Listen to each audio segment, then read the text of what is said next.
Hi guys! Day off ko nga po pala ngayon and samahan niyo akong pumunta sa National Cheng Kung University Hospital.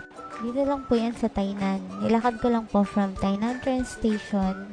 Ngayon, nag-Google Map po tayo.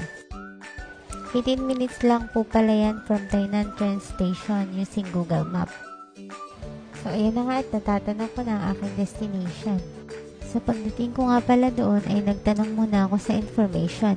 Napakabait naman po ng tao sa information at talaga naman pong sinamahan pa ako doon sa mismong ticketing booth sa may bandang likodan. Pagdating ko nga pala doon ay saktong-sakto dahil 199 na ang nasa counter. Kaya pagkatapos ko agad ay umakyat na ako sa 3rd floor. Doon nga po pala makikita ang dermatology section. Guys, pag pupunta nga pala kayo dito ay mas magandang mag-online appointment na lang kayo.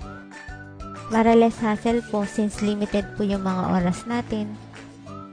Sa pagkatapos ko nga po magpa-check up sa dermatologist ay tinransfer ako sa cardiovascular surgeon. Ang masaklap lang guys, mag-iintay pa ako ng 4 hours.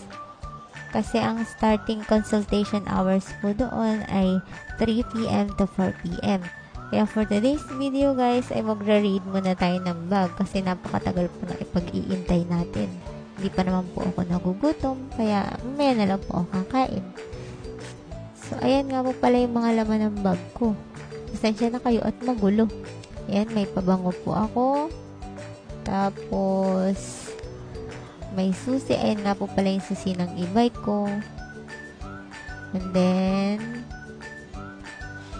headset. Tadaan!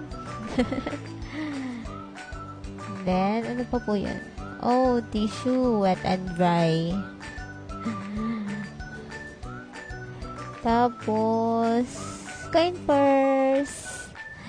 Just in case, kailangan natin ng charas. Tapos, sa side pocket po ay meron po akong alcohol for protection, sanitation. And then, sa side po, ano ba laman na ito? Bulaga, candy. Yay! Just in case magutom ang lola nyo.